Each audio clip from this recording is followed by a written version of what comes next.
Well, hello everyone. This is John Byrne with Poets and Quants. Welcome to our webinar, which will explore the MBA experience. If you had any idea that you may want an MBA, you want to hear from three of our panelists today at three great schools and three great programs. All three are in full-time, two-year residential programs. Every one of them has done a summer internship already, is now at the tail end of their academic experience and will be graduating this spring. So they're in a good place to let you know what is it really like. Um, how demanding and rigorous are the programs? How much fun is it? How much hard work is involved? What are the challenges in making it through a, really good MBA program? We're going to get into all of that. So I think you're going to really enjoy this. Let me introduce our three students right now. From UNC at Chapel Hill, Kenan-Flagler Business School, we have Rebecca Tom. Welcome. From Michigan Ross in Ann Arbor, we have Claire Henney. And now see, this is a real background. This is not one of those fake backgrounds like I have. We're right in her apartment, I assume, right? You're in residence hall? Okay, cool. Very That's good. right. Yeah. That is absolutely terrific. We have Ishara, I always screw this up. Sakhar, right? It's Ishna. Ishna, Ishna of Sachar. course, Yes. Ishna, absolutely. And Ishna Appreciate you trying. is at Indiana's Kelley School of Business. Welcome. Ishna, why don't we start with you? Tell us why you decided to get an MBA. You had some interesting jobs in India before coming, including launching Pottery Barn in India, which had to be a really fascinating experience. You've got a lot of background in retail commerce. But why an MBA? Why in the US and why Kelley? Absolutely. So it's funny you mentioned the Pottery Barn experience. Actually, I think that was the time that I decided that I wanted to get the MBA. It was when I was able to get the opportunity to lead a go-to-market launch for an international brand, a US-based brand. And I literally enjoyed the experience of, segmenting the market, creating a 3-year strategy, and then taking it through fruition. I got introduced to the B2B world since we used to also work with architects and interior designers in a program called the Trade Program. And I realized that there were some gaps there in my experiences and my knowledge of business as a whole. Is when I realized that if I want to move into B2B, which was something I was really enjoying, I wanted to get the MBA, fill in any of those gaps, and then transition. So, quick background about me. Originally, I'm from Mumbai, India. I did work as an assistant brand manager back at home, but for a lot of international brands. So, I started with fashion. I started with the brand Michael Kors for about a year. I then moved to the brand Tumi, which is a travel brand, and then Pottery Barn and West Elm, which are two home brands. So, did that and across a variety of different roles, starting with marketing, a bit of e-commerce, as well as a bit of supply chain and operations.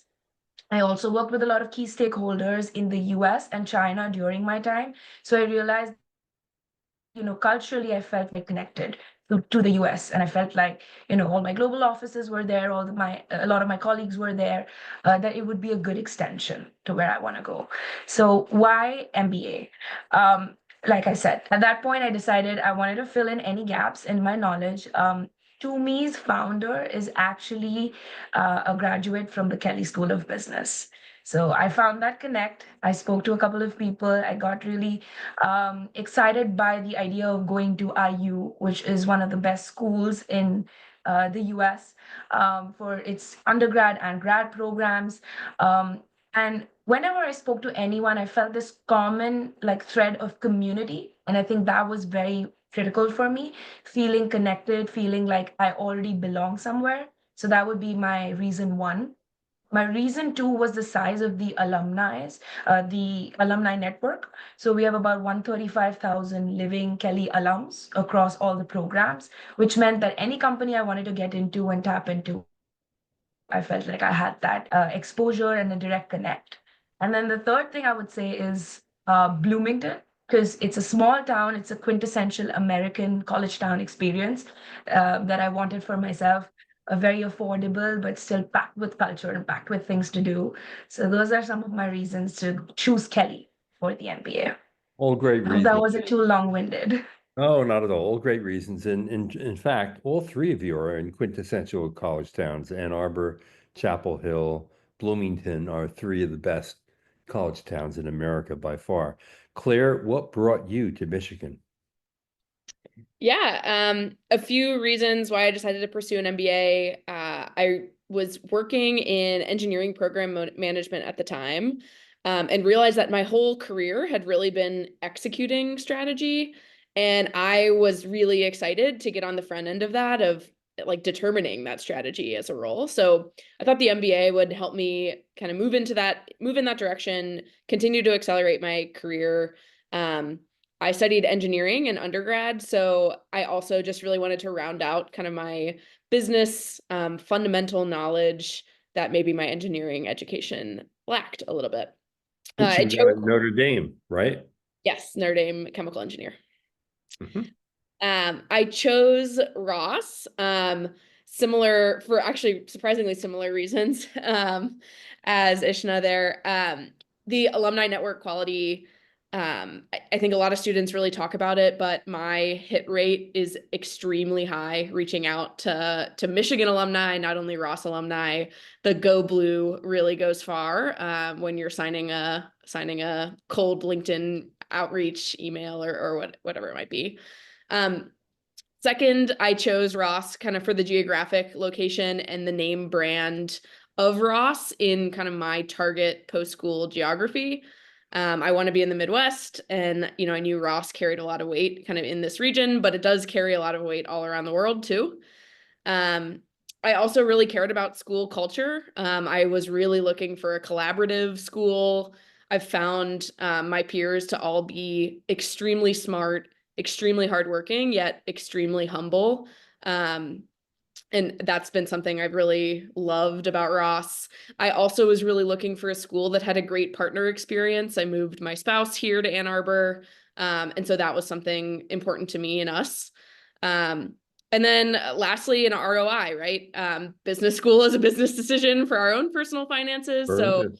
I really looked at salary outcomes at my top schools in kind of my target geographies and in my target industries, weighing scholarship contributions and all those things for myself. And it turned out to be Ross as the right fit. All right. Sounds good. Rebecca, you actually had worked in a hospital in Taiwan before getting your MBA, right? Yes, I was a hospital pharmacist for 7 years in Taiwan. And so I do like patient care and also leading process improvement projects. Um, I mean, I love patient care, I love healthcare. I know this is my calling for a long time, but I just feel like I need to make a bigger impact. I can attend maybe 10 patients per day, but how do I make a bigger impact is through business. There's a gap there. So that's why I chose MBA. And then why Kenan-Flagler is because the healthcare resources here. And also Kenan-Flagler is a big name in Taiwan. And at the end of the day, I might want to go back to my hometown and to serve the people there. So I want to choose a school that is aligned with my personal career pursuit. And also, people can say, oh, we got an MBA over there. So she's like certified and she can really bring some good like values back from there. And the second reason for why Kenan-Flagler is the Carolina Spirits. People here are genuinely supportive, which I really love. For example, I practiced a mentoring interview with my peers the other day. I was so excited for him. And at the end, he offered that if you need some connections in the hospital, I'm willing to give you that connection. And also with faculties, with alumni, they're all very supportive and willing to give their time to you and give you like genuine suggestions regarding personal life or career advice. And lastly is, Taiwan is a very, very small town, and we live in a very crowded city. So actually, college town is always my dream. My parents, they study abroad, and they've always talked about this huge campus. So that's something I really want to explore, and that's one of the reasons why I choose UNC. And let me ask, Ishna and Rebecca a question that I think is on the minds of many international applicants right now. There's a lot of anti-immigration talk, not only in the United Yeah. States, in the United Kingdom, Australia, Canada. It seems that, populist and nationalist politicians are less enamored of the global world and diversity than other politicians. And I wonder if an international student from Taiwan or India asked you today, what is it like to study in America today, given the re-election of Trump? What would you say, Rebecca? Sorry, John, I missed the last sentence. Can you Yeah, repeat if the an last question? international Yeah. applicant asked you, what is it Yeah. like to study an MBA in America today with the re-election of Donald Trump? What would you say? I would say, to be very honest, this is the best decision I've ever made in my life to study MBA in the US. First is I exposed myself to a very different culture, and just step out of my comfort zone, and that's the first, and use that not my mother tongue to really build up my network and really to prove that I have the ability to survive here, to nail down my internship, to get a job here. So I think that's the first. I've never regret doing that. And secondly, I mean, this external environment is, it's always changing, right? Who is the president, or if they're I don't like, everyone has their own states in this regard. But I will always go back to myself, what I really want to pursue. And I feel like UNC, I mean, the training here really gives me that skill set and to bring back to Taiwan. I mean, before Donald Trump become the president, I was planning my life like 5 years or 10 years in the US, but right now, it's still in the air. But, like I really enjoy my learning here.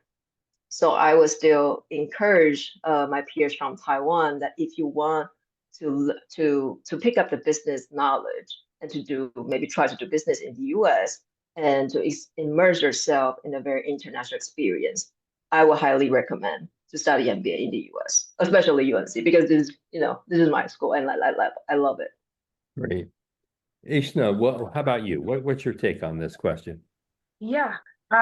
Firstly, I really agree with a lot of things that Rebecca has said. I think that the experience itself, personally for me, has been very good. It hasn't trickled into the way that I'm looking at employment, because I was fortunate before his election. I was already in the internship that I wanted to be at, and now I have the full time from there. So I feel like in terms of job security, I might be in a better position than people who are now deciding to come in. So if I had to be completely transparent, I would say it depends on what your goal is. If you want to get into the fields of, creativity, you want to be less quantitative, more qualitative with your work, the way that he approaches the H-1B and then the visa situation is more about where is the technical people at? What are they bringing to the United States? So in that regard, I would ask people to be more varied, because it depends on what they want to do with their life. I would also encourage people to add on a lot of technical courses to their MBA, just because it looks better on their resume. It's good for them long term. And it depends on what path, again, that they want to follow. But so far, I haven't really seen an impact of the election of Donald Trump on our job opportunities. I think the technical versus non-technical is still always going to be a concern. So I would be really transparent on that.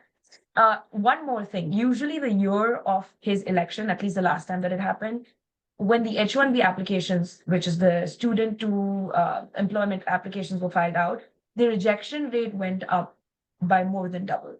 So maybe not being a part of this year would be a boon for them, because then next year onwards, it kind of balances out more, is what it had happened in the last term. So that's just my thoughts. Sure. And both of you feel welcomed here, right? You feel welcomed at Yeah. UNC and welcomed sure. at Kelley, I right? cannot complain. It's been a very rewarding experience. I feel like the Kelley School of Business has given everyone equal opportunities. I have been fortunate to be able to hold some leadership positions as well, and I haven't felt any like discrimination of any sort so far. Yeah, same feeling here. Yeah, Yeah. great to hear. So Claire, let's come to you and let's talk about what your expectations were going into an MBA program and whether or not they were fulfilled. Great question. I think there's a lot of expectations that come with an MBA program. One, let's say like academics and courses and topics that I'm interested in, challenging classes, relevant classes. I've been really happy with Ross's approach to academics. Classes really seem to be a mix of lecture-based, case-based, group assignments, individual work, like professor-assigned groups. So I get to meet different people with different perspectives. I've really, really been impressed with Ross's offerings on the academic side.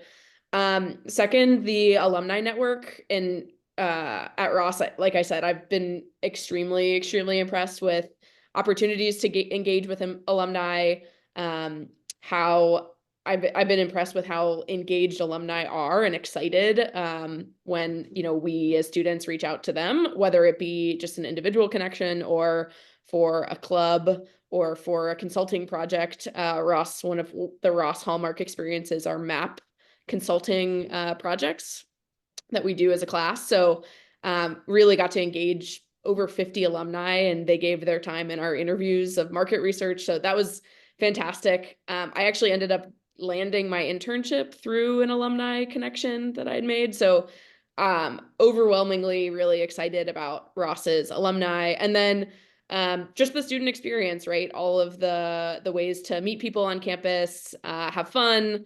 While I was here at Michigan, we won a national championship, which if you're into college football, it was a great experience. Super And fun. a big deal. Yeah. Super fun to be there with my classmates. Really a variety of things to get involved in. I really do feel like Ross has something for everyone in whatever you're interested in or like to do. So overall, I'd say my expectations were met. And my expectations were not only met, but they were exceeded. So you're very much a traditional MBA student in the sense that you came out of a very well-known corporation, GE Healthcare. You have an engineering background that's fairly common in business programs where engineers want to branch out and assume more leadership roles post MBA. I wonder what surprised you about the Ross program. Was there one singular surprise and say, wow, I didn't expect that? That's a good question. I think I've really been pleasantly surprised at how interdisciplinary Ross is. So not only do I feel like my full-time cohort is a really diverse cohort, a lot of different backgrounds, but Ross has so many dual degree programs that not only am I in just classes with full-time MBA students, but I'm in classes with medical students, with law students, with people studying sustainability or public policy or public health. So I find that to be a really, really exciting thing that I get to, experience in the classroom and learn from people in other academic disciplines that I didn't quite expect. Yeah, that's great. Rebecca, what surprised you most? That's a really good question. I would say the most surprising things to me is how old people are right, giving me the freedom to do what I want to do. Mm. What I mean by that is because I'm from Asian country, and in Asian country, our culture is there's a hierarchy. There's an unsaid hierarchy thing when it comes to like working setting or even in family. But I'm here in the US, I can talk to CEO from Bank of America. I can talk to the CFO in American Red Cross, which I've never dreamed of. And and I feel like I have to say something that I feel might be crazy, but they really see the value in it. For example, I'm on the American Red Cross project with our North Carolina region leader, and I bring up this fishbone diagram thing to find out the potential whys that some facilities are not serving the community well. And this is kind of like crazy thing for me because this is it's experimental thing to explore. And he said, give it a try. Let's see how it turns out. And so right now I'm in the progress of, mapping out this big fish. And now the bones are growing up, and I'm very excited about that. And also because I really want to train my leadership skill here. And I'm the Asian Business Club president right now. And I was trying, okay, what can I do differently this year? Mhm. So I reached out to school, say, in our Lunar New Year, we'll have lion dance. Do we want to invite some professional dance group to come and perform for us? And they say yes. So we have two lions during our Lunar New Year celebration. It was not a big deal, but it really made that event very festive, and people get to know our culture more. So you see, all these examples really shows that people are so open to my ideas here, and that really surprised me. Great to hear. Ishna, what's the learning experience like at your school? Great question. So before I answer that, I mean, I was just wanting to, for a second, respond to what Rebecca said about the Lunar New Year. Just kind of reminded me about 2 days ago, we had the same thing happen at Kelley. This idea came up of having the lion dance. We had actually a teacher come in and who brought in the lion heads. And then we all sort of trained for that dance for about an hour, and then we performed it. It was so much fun. It was like one of the best like highlight experiences for this year. I feel like it was such an interactive thing, and it was again one of those things that they never asked, but when they did, they just got it. And I think that's one of the things that I personally really appreciate as well. So coming back to your question, John, on the learning experience, I think one of the best parts about like the American learning experience, in my opinion, is that it's very case based and it's very conversational. So people are not afraid to use humor to teach you, to make certain things that might be dry interesting. When I first came in again from an Asian country, and especially in India as well, people teach really seriously. And I feel like you're not if you're not coming off serious, then people are not taking you seriously. And there is this perception of hierarchy that needs to be created, needs to be there. There is this sir and madam and ma'am sort of, relationship that you have with your professors and your teachers, which in a way is very admirable, and it is really I appreciate it. But I feel like it does create a bit of distance between the students, what they need, and then what the professors can sort of provide as professionals, as people who have that much knowledge over years of learning. Here in the US, in the Kelley School of Business, I've felt that my experience has been very personal. I feel like the professors really care about me, they care about my progress, they care about how much I'm understanding. And if I'm confused, if I need any help, they're there with their office hours, with their GAs, with their TAs, whoever it is, to actually help out. And they do it like without taking themselves too seriously. If they make a mistake, they stumble. I still remember the first time I had come in, and my professor actually stumbled off his chair 3 times in that one lecture. And you would think that that would be embarrassing, but not to him. He just laughed. And the third time he was like, I'm not having a good day. I think I should go back home. And, everyone just laughed and everyone was just so happy about it because everyone's like, okay, he's human, just like I am.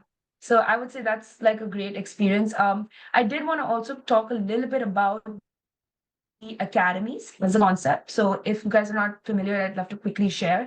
The Kelley School of Business has something called the Academy, which is basically different industry specific like learning zones for growth and like for your learning from a professional from that field. So for example, to explain that a little better, the Consulting Academy is led by Scott Loeffner, who is an ex-partner at the company Accenture. 35 years of experience. He's been through the consulting grind all his life. And so in this academy, they really teach you how to crack case interviews, how to be a consultant, what to expect, case competitions, all of that. So I feel like that part of the learning experience for me, I was in the consulting academy, but like that, there was a capital markets academy. You have a business operations and supply chain academy. And so that was a really big, monumental piece of my learning experience within the program. I feel like it added a lot of value to everyone. And it took their academics from the core studies that they did and took it into like real world cases and things that they could do in the industry. So yeah. In a way, it's like a real immersion into the industry that you hope to go into, right?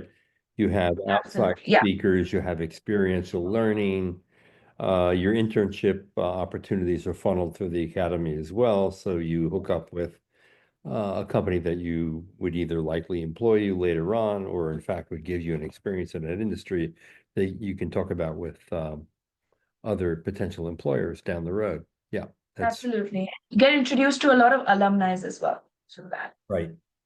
Now, Claire, you mentioned earlier the MAP experience. That is what I consider to be, sort of the definitive Ross experience, because unlike other experiential learning projects at other schools, Ross actually breaks the academic calendar. So maybe you can talk a little bit about, what happens during MAP, why is it different, and why is it valued? Yeah.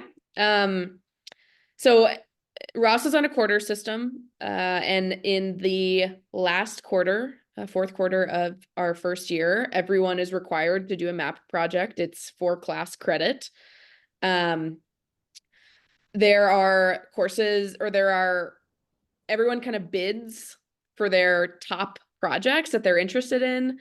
There are hundreds of projects to bid on, internationally, domestic, even local in Michigan, all types of projects. If you're interested in operations or finance or healthcare and emerging markets, or name the topic, there's something there that could be interesting for you. Ross will run an algorithm and you'll get placed on a project. You'll have a team of about 4 to 6 people. These projects scopes are very ambiguous. So part of your team's job is to go really scope what you're going to go accomplish in the next 6-7 weeks. For your sponsoring company, you get to work very closely with someone in that field.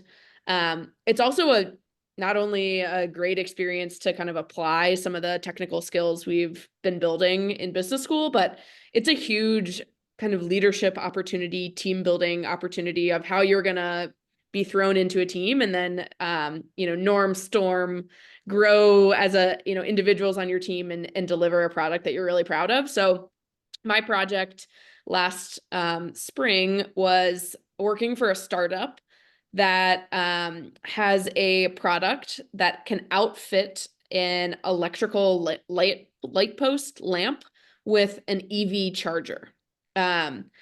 So this company asked us to do some go-to-market strategy work for them. We ended up going and interviewing a lot of different landowners to see their kind of interest in installing these EV chargers on their property. And then made some recommendations to the company. Really interesting. For me, some students really take it as a way to build some skills. Like, hey, I think this tech thing is really interesting. Let's go work on a tech product management project to see if this is the right fit for me in my career. I took the approach of like, when am I going to get to work on a startup again? This seems like a really interesting learning opportunity, a really unique learning opportunity. So yeah, the MAP Hallmark experience is like, often when you talk with alumni at Ross, they bring up how special this MAP project was. And really the sentiment is that the relationships that you build on MAP with your teammate and your sponsor is also a really special part of the experience. And the 7 weeks you spend on MAP, you have no other courses. Am I correct? 40 hours a week on this consulting project. So Right. it is very hefty, meaty stuff that you get to go do with your team. Yeah, which is what I meant by breaking the academic calendar, because, most other schools, there is experiential learning. It can be throughout the program, but no school really breaks an entire academic calendar, asks its students to do no other courses and work only on a project. So in Michigan was a pioneer in experiential learning as well. Yes. I wonder if the company actually came out with a product. So the company is selling the product. Our project was, they had been doing a lot of work with governments. Governments own a lot of lampposts. And my MAP team was, hey, we don't have bandwidth to go explore the private market. What do you guys, consulting team, think about us in the private market opportunity? So Right, interesting. The other thing actually that wasn't mentioned about Kelley's program is the integrated core, which is pretty unusual. You want to talk a little bit about that, and then we'll go to Rebecca, because I think people would be surprised to learn that you get only 1 grade for the core curriculum, which is kind of scary for a lot of people, right? It is for sure. But in a way, I feel like it also helps people who are probably not so good in specific classes and are really good at the others, kind of balances out. So I can talk a little bit about that. So our core curriculum earlier used to be about a semester. They've extended that out to a semester and a half to give people more time to complete the same number of classes. So now it kicks off in mid-August and it runs all the way through end of February. We have about 4 classes for each of the 7-week breakups, so half semesters each. So that makes up 12. With that, we have a grade that comes across for the entire core. So there are always certain classes you get like an A+ in, and the others you're like borderline C. At the end of the day, you're trying to get a B and move forward. I don't know if this is something all schools say, but our school really emphasizes on the fact that a good grade is good. A great grade might need you to maybe give up on other things like extracurriculars, trying to socialize, getting to build a network, find a job. So focus on getting a good grade, and that should be good enough. That's how it's structured out. I did want to add quickly on the academies within the core. So we do have like the academy concept, the experiential academy concept. We have that built into the core. So every second Friday, we have an academy Friday. So that whole day, sorry, is dedicated to the academy and experiential learning. Usually we're working towards a capstone project, and you're trying to basically take your knowledge and integrate that into a real world problem. Um, for example, I can speak to an experience of my own. I worked with P&G on one of their product lines, which wasn't doing very well. And we signed an NDA, so there's less I can share. So I'm only sharing the things that I can. Which is basically we worked on the project, we looked through the financials, we saw a lot of real numbers and things that were not going well for them. And then a part of our project as a team of 4 was to work through the madness and figure out what they should do. And then we got to go to Cincinnati and actually present to the senior leadership of that specific product. So it was a very great experience. I felt like it would actually leave them with something that they can use. And that was also built into the core. So all of this is until the first year, about Feb. Every second Friday is an Academy Friday, and every 6 months has like an Academy week, which is we stop core classes, and we do 1 week of only academy stuff. For that, we get to travel to meet people at different companies. You get to be trained vigorously in whichever industry you're focused on. So it's both. It's basically the classroom work, but it's also going and traveling to meet different alums and companies. Right. So Rebecca, give us some insight into the learning experience at Kenan-Flagler. How is it structured? What have you found really interesting and compelling? Yeah, so I was really impressed by both of your sharing. First of all, I want to bring up we have this concentration, somewhat like I should not just talk about, but it is not required. But it will provide you a courses list saying, okay, if you are interested in data or operations, these are the courses that I recommend you can take. And once I fulfill that requirement, I will get a certificate on that. For example, for me, I'm more toward operations and data and finance for now. And those courses are really like hands-on and dive deeper into combining the real life cases with some application, with some very practical tools. For example, business modeling and really build out, the brick structure of the spreadsheet and really do that prescriptive analysis projection, something like that. And secondly, I want to mention is we have the same experiential learning. It's called STAR. The full name is Student Teams Achieving Results Program. But because I signed an NDA as well, so I'm sorry I cannot share much. But I work with a startup, and it's an education organization.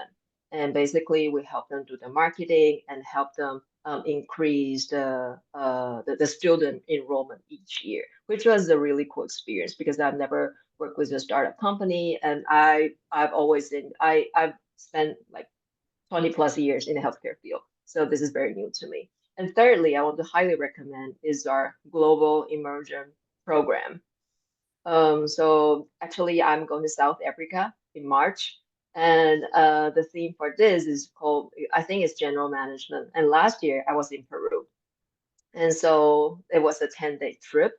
And before the trip, we will do some research on the company, and those company are have a variety of different industry. Like there's a manufacturing industry, there's a brick industry, there's a consulting firm, and there's a restaurant and hotel. And we'll do research on them and ask, okay, if you have any like business problems that you want us to work with. So we'll work like kind of like a consultant and bring our solutions to them.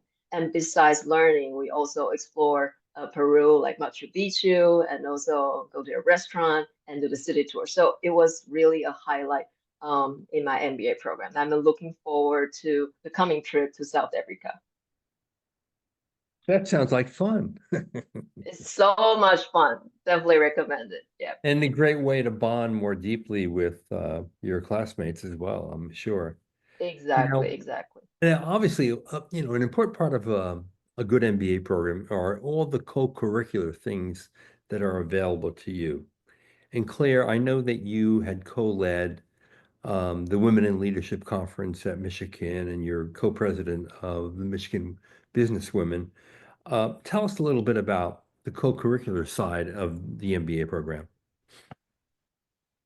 Yeah, like I said, there's so much going on at Ross in 24 hours that you really have to pick how you spend your time. And for me, as an engineer, a woman in operations, women's networks and women's group at work were really important to kind of my personal career development.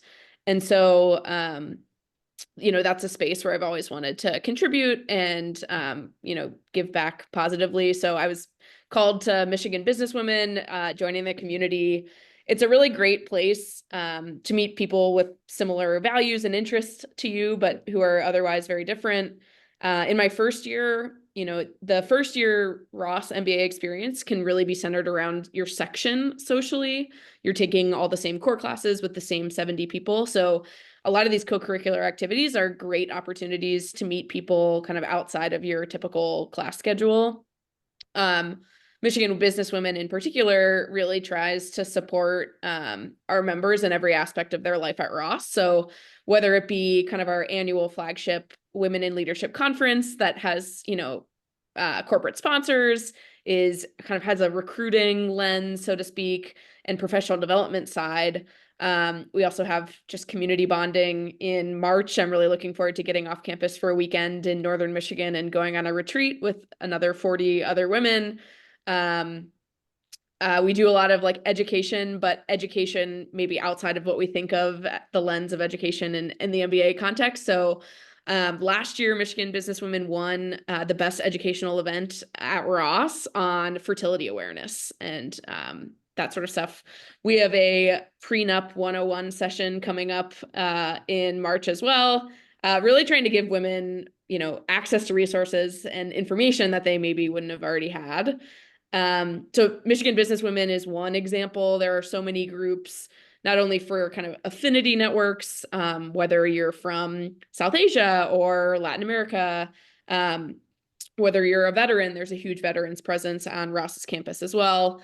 But there's also just like special interest groups. So the beer club and the wine club are popular. We have an MBA band called Risky Business. Their concert's coming up this week. We do an annual sketch comedy show that was on Friday, and a blast that Pierce put on a sketch comedy show though. So really, whatever you're into, there's a space for you, and there's something always going on to cheer your classmates on too. Ishna, you mentioned earlier the whole issue of co-curricular activity. What kinds of things have you been involved in, and how easy is it to balance those things with your study? Great question. I think addressing the second part of that, which is balancing, I think it totally is one of the hardest things to do. It also depends on how much interest you have and the passion that you have for what you're doing. And that's kind of why our second years, when we were thinking about taking up lay leadership positions, guided us in that direction to say, take up only what you can do. Take up what you really care about and what you're passionate about, because otherwise you're going to feel like it's too much on your plate. And so in my case, I, again, was very fortunate. I am also co-president of the Kelley Women in Business Club, similar to Claire. And it's been a very rewarding experience of just being part of this community and holding events that are adding so much professionally and personally to women in the program. And I am also co-chair for the Hoosier Host organization. Hoosier Host is what, IU is known for, and the HHO, the Hoosier Host organization, basically helps admitted and prospecting students by answering any questions they might have, guiding them through the process of deciding to do an MBA, and whether Kelley is a good fit for them. So these are like the positions that I'm holding. But apart from that, I want to say that similar to Ross, there is so much going on. There are more options to choose from than you have time for, to be The bigger honest. problem is So probably they're like similar. fear of missing out, right? Exactly. There's I think the first years are all about the fear of missing out. The second year, people are a little more laid back because they're the ones actually doing the event. So they're invested in their events and maybe one or two more events, but they wouldn't show up to everything. So we have affinity clubs, which are Latin American Club, Asian Club, Black MBA, and all the other affinity groups. We have interest clubs like beer, golf, outdoors. And we have professional clubs as well, like strategic finance, marketing, etc. So it's basically based on what you want to do and what you want to spend your time in. Within the Kelley Women in Business Club, I'm very proud to share about one of the biggest things that we do, which is every December, we are holding a charity auction event, which basically builds the funds and charity for the Boys and Girls Club, which is an organization that supports education for young children, especially I think the age group of between 5 and 14. So after school activities in terms of actual academics, but also extracurriculars. And so this year we were able to raise $16,000 through this auction, which directly went to the Bloomington Boys and Girls Club and their support. So we do a lot of great things. And another very important thing we do is guest speaker series. So this next week, next week or maybe next to next week, we're having the CFO of Alphabet, who's also a woman, Anat Ashkenazi, coming down to the Kelley School of Business, and we will be moderating a chat with her and getting her to meet everyone within the program. So just few things that you can be a part of and kind of absorb what Kelley has to offer. Well done. And Rebecca, I'm sure that at Kenan-Flagler, it's more of the same. All the different opportunities and clubs and organizations and events that you can participate in, right? Yes, yes, for sure. I mean, we all those clubs. I mean, the club that Claire just shared is like the sketch is it called sketchy? What you says just say, Claire? This is on Friday. The concert? Yeah, yeah, yeah. Yeah, or the concert. Yeah, we have something like that. But ours is within the Blue Cup season. So we have this Blue Cup coming, and it's with Duke. We are a rivalry for centuries, and during this Blue Cup season, we'll have like esports competition. We'll have like spelling bees and rugby and football, all of that. So everyone's very excited about that. And actually, yesterday we had our song fest because the school divided us into different legacy. So each legacy can put on a show and a performance, and to just showcase their talents in the legacy, and just to give everyone a lighthearted time in under this very stressful career seeking and academy. So I would say UNC provides all the resources, curriculum wise and extracurricular wise. So definitely a fun time here. So one last question for each of you, and I probably can even guess what you might say, but I'm going to ask it nonetheless. If you could cite one experience, one thing about your MBA program that you think you will remember fondly many years from now, what might it be? Rebecca? Ooh.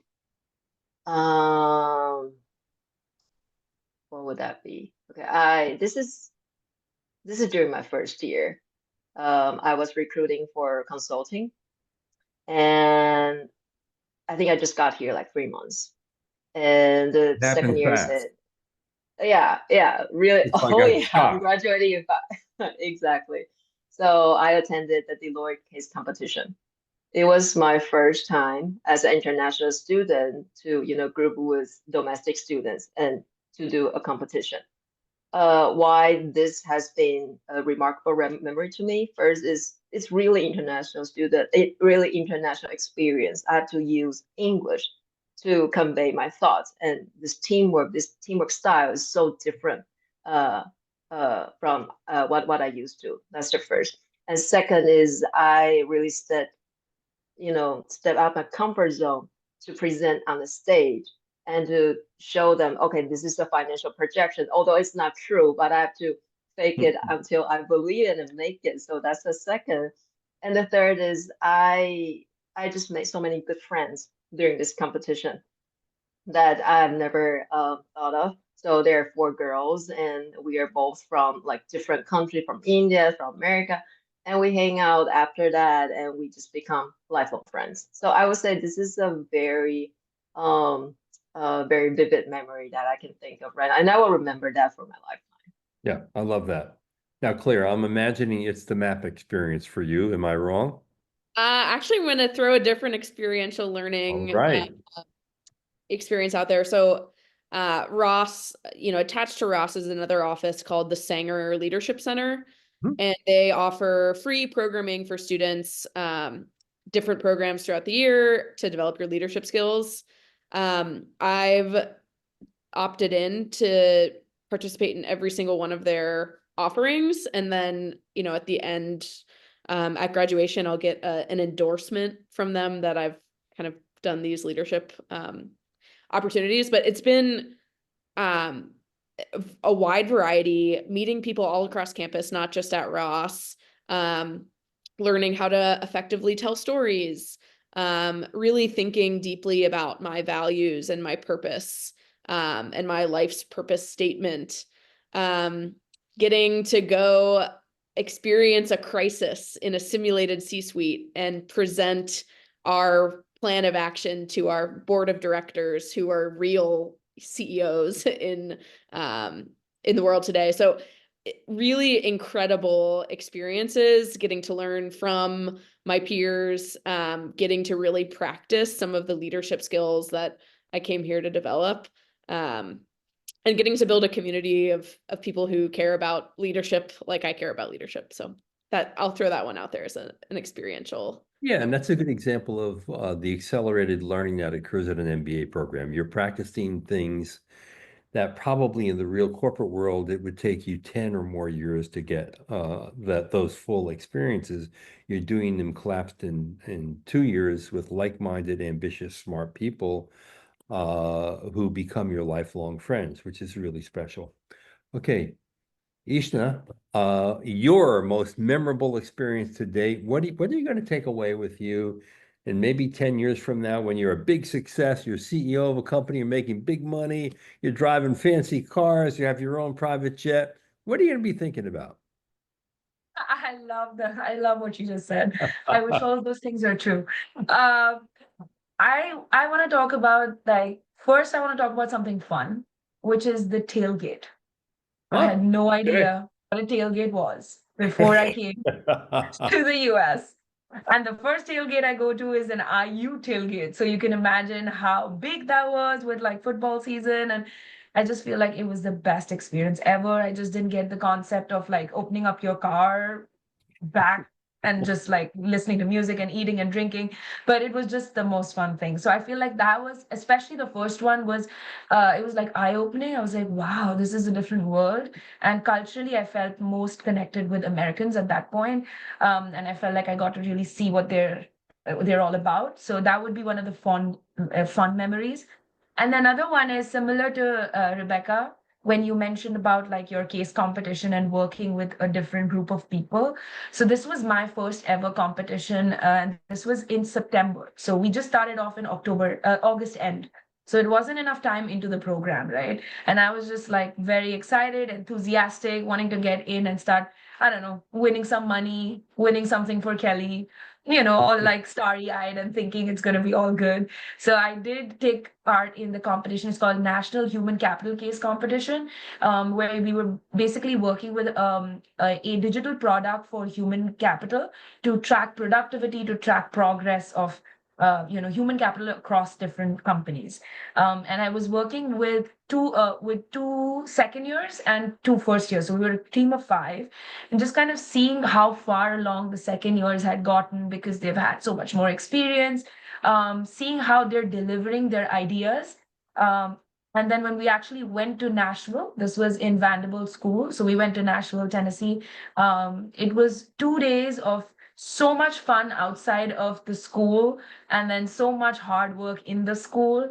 And then seeing the second years come to our rescue when the Q&A round was like back and forth, and the judges were not impressed, and just like how they were taking on those questions. And then finally, when we walked away with a second place, it was just like a very, very complete experience. I think it was one of my favorite experiences. We did actually participate in I did participate in three more case competitions after that, but this one was most iconic. I think it's the most memorable one for me. Sounds great. Well, listen, thank you to all of you for participating here.